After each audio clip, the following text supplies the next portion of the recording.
Soul never slept. It watched. It listened.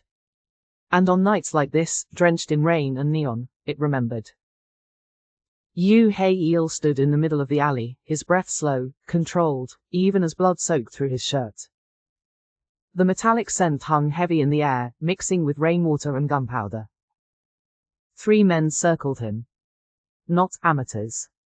Their stance gave them away, trained, disciplined, patient. Assassins. He exhaled quietly. So, he said, voice low and calm, this is how it ends. One of them smirked. You should feel honored. It took a lot to get this close to you. Eel's lips barely moved. Then don't waste it. The first shot came fast. He moved faster. Pain tore through his side anyway, sharp, burning, but he didn't fall. He never fell. He lunged forward, disarming one, breaking another's throat with brutal precision. A gun fired again. Then. Silence. Not gradual. Not fading. Immediate. Wrong. Eel stilled. Rain hit the pavement in steady rhythm. Blood dripped, but the men were no longer moving. One lay with a clean shot through his head. Another, knife buried deep, precise, fatal. The third didn't even look like he had time to react. Eel turned slowly. And saw her. She stood at the entrance of the alley, framed by flickering neon light. Black coat, rain clinging to the fabric, curls damp against her face. Her posture was relaxed. Too relaxed. Like she hadn't just killed 3 men in under 10 seconds. For a moment, neither of them spoke. Then she tilted her head slightly. You're welcome. His gaze sharpened. No fear. No hesitation. Nothing in her expression reflected the reality of who stood in front of her. Interesting. Who are you? He asked. Instead of answering, she stepped closer. Each step was measured. Intentional. And somehow, unafraid. Eel felt it then, not weakness, not vulnerability.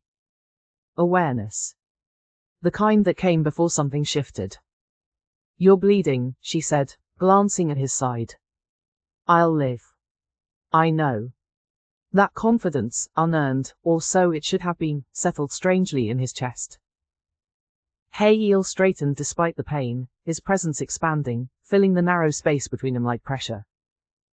You saved my life. It wasn't gratitude. It was fact. She nodded once. Yes. Silence stretched. Rain softened. The city seemed to lean in.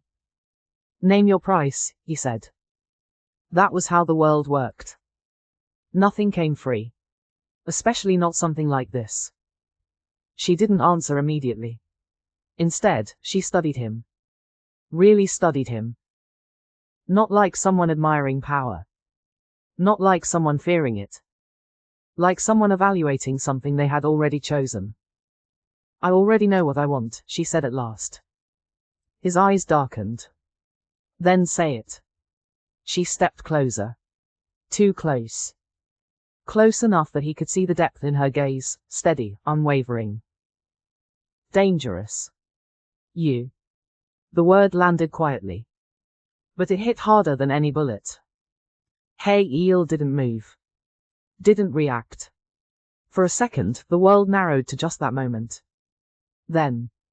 A cold smile touched his lips. I think you misunderstand. No, she said simply. I don't. You don't know who I am. I do. That made him pause. Most people feared his name before they even spoke it. You're either very brave, he said, voice dropping, or very stupid. Her lips curved slightly. Neither. The rain picked up again, tapping against the pavement like a warning. Eel stepped forward now, closing the distance she had dared to cross.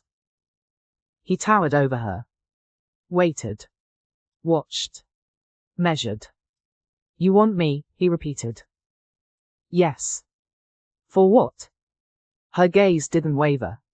Access. The answer was immediate. Clean. Calculated.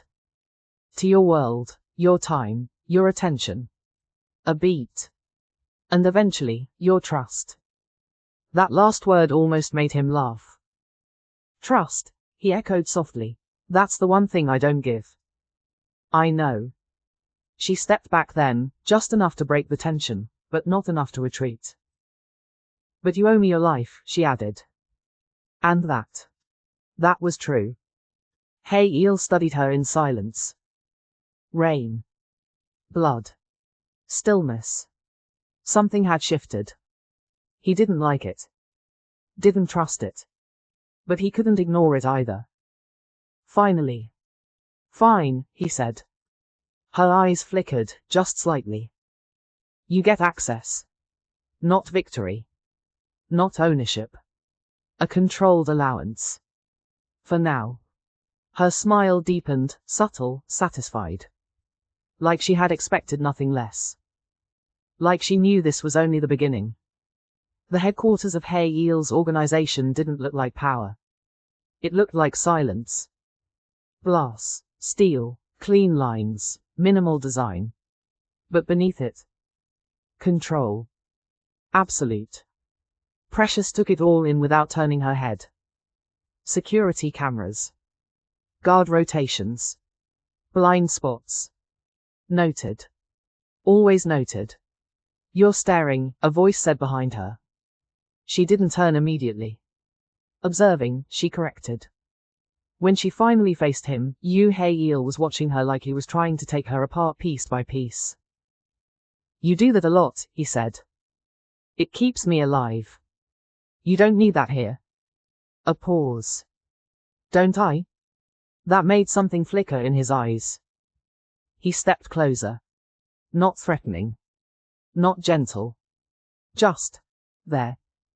This isn't a game, he said quietly. People die in my world. I noticed. His jaw tightened slightly. You're not afraid? No. Why? She held his gaze. Because I chose to be here. That answer stayed with him longer than it should have. They didn't welcome her. Of course they didn't. His men watched her like a problem waiting to happen. An outsider. A distraction. A risk. Precious didn't react. Didn't try to win him over. Didn't explain herself. She simply existed. Confidently. Like she belonged. Later that night, she found him alone. Office. Dim lights. City glowing behind glass. He didn't turn when she entered. You shouldn't walk in unannounced, he said. You should tighten your security. That got his attention. He turned slowly. You think you could get to me? I already did. Silence. Then. A slow, dangerous smile. Careful, he said. That sounds like a threat. It's a fact. She walked further into the room. Each step deliberate. You have a leak, she added. His expression didn't change. But something in the air did.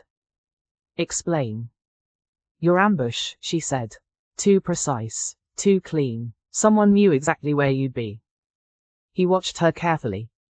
Or you did. She smiled faintly. If I wanted you dead, she said, you wouldn't be standing.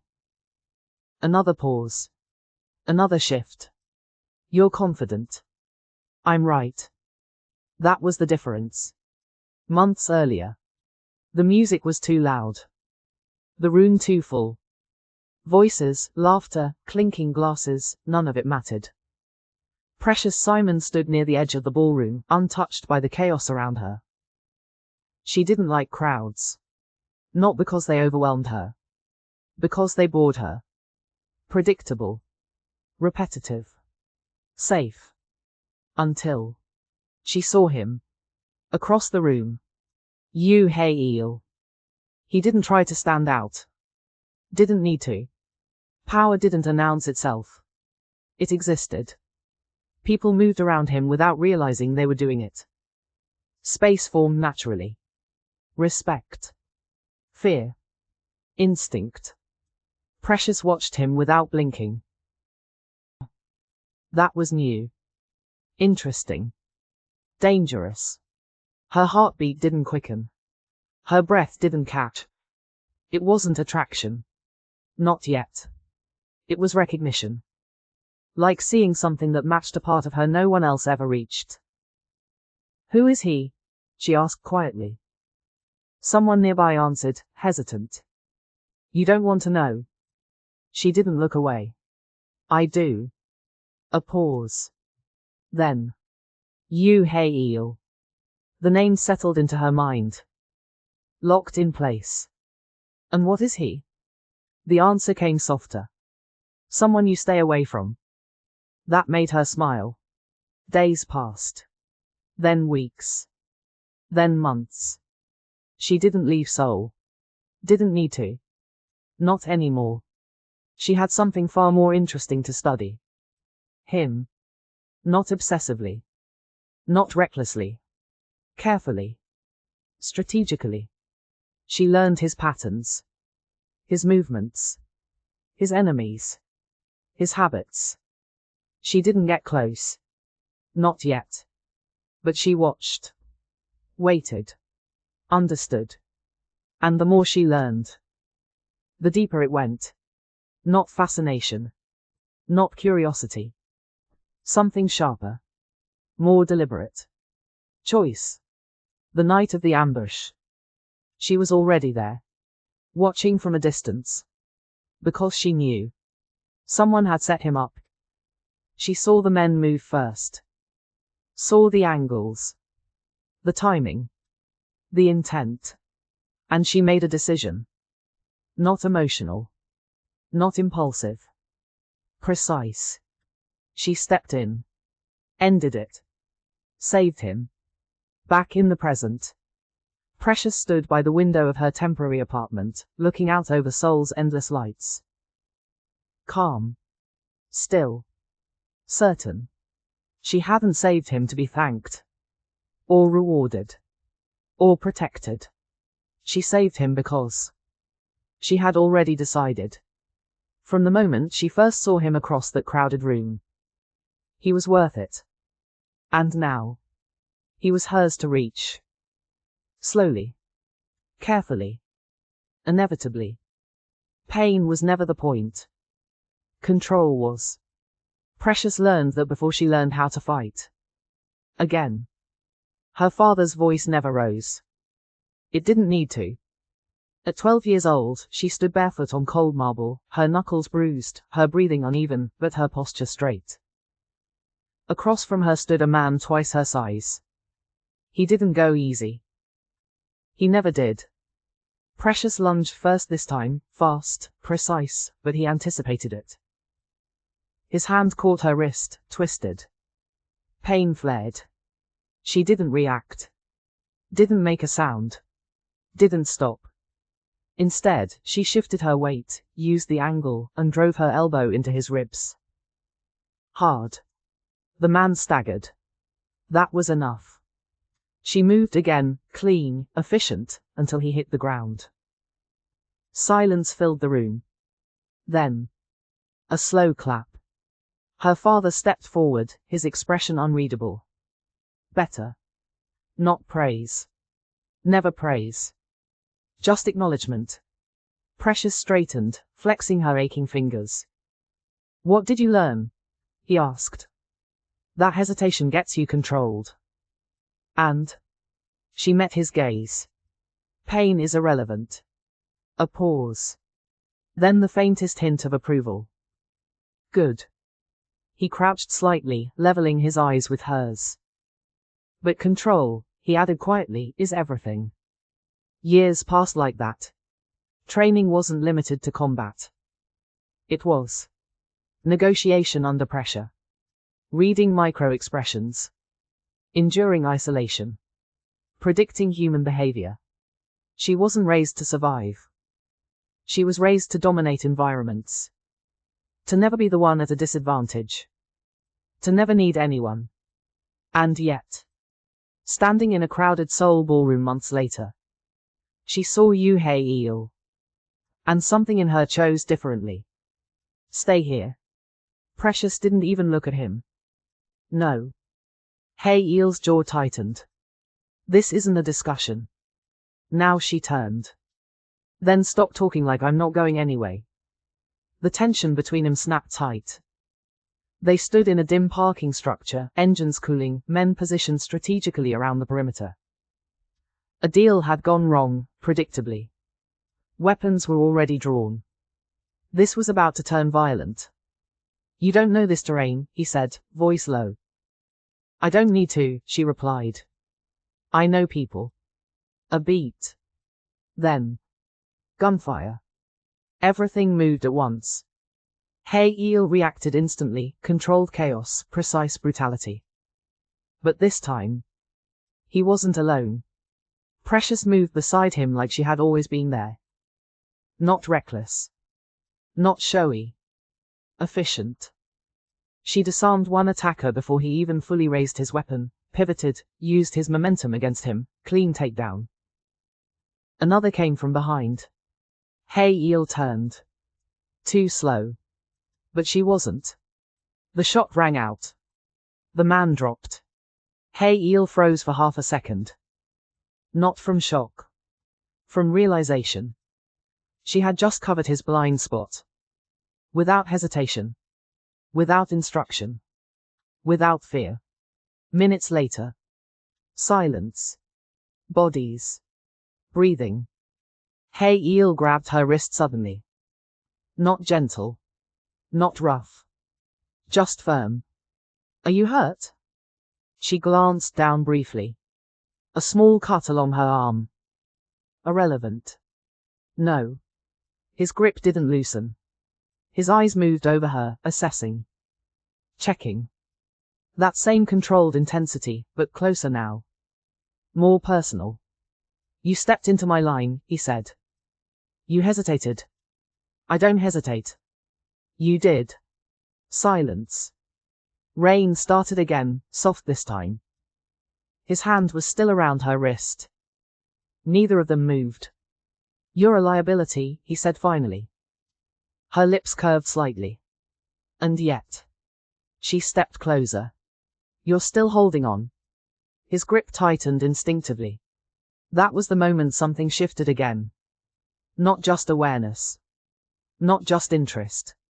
Something more dangerous. The city lights stretched endlessly beyond the glass. Eel's office was quiet. Too quiet. You're distracting. Precious didn't look up from where she stood near his desk. Then focus. His gaze darkened. You think this is a game? No, she said calmly. I think you're losing control. That hit exactly where it shouldn't. He stood slowly. Every movement deliberate. Measured. You don't get to say things like that, he said. Why? She asked, finally meeting his eyes. Because they're true. He crossed the distance between them in seconds. Now she was close. Too close. Back near the edge of the desk. But she didn't move away. Didn't flinch. Didn't break eye contact. You don't understand what you're stepping into, he said quietly. I do. You don't. I do. The repetition tightened the air between them. You're in my world, he continued, voice lower now. That means I decide what happens. Her expression didn't change. No, she said softly. You decide everything else. A pause. Then. You don't decide me. That was the breaking point. His hand moved, fast, controlled, gripping her jaw, tilting her face up. Not enough to hurt. Enough to claim space. Careful, he murmured. Her breath didn't change. But her eyes. Steady, intent. Unyielding. Or what? She asked. Silence. Heavy. Charged. Then. He kissed her. It wasn't soft. Wasn't hesitant. It was controlled force, like everything about him. A test. A warning. A line drawn. But she didn't yield. Didn't melt. She met him there. Matched pressure. Matched intensity. Her hand slid to his collar, not pulling, not pushing, anchoring. That changed it. The control shifted. Not lost. Shared. His grip tightened slightly at her jaw, then loosened, fingers brushing along her skin instead. The kiss slowed. Deepened. Less about proving something. More about something neither of them named. When he pulled back, their foreheads almost touched. Breath close. Too close. This doesn't happen again, he said. Her lips were still near his. It will. His eyes darkened. You don't tell me what happens. And you don't stop me. Silence. Then. A faint, dangerous smile touched his lips. For the first time. Not controlled. Interested. That night didn't end anything. It started something. Something neither of them could walk away from now.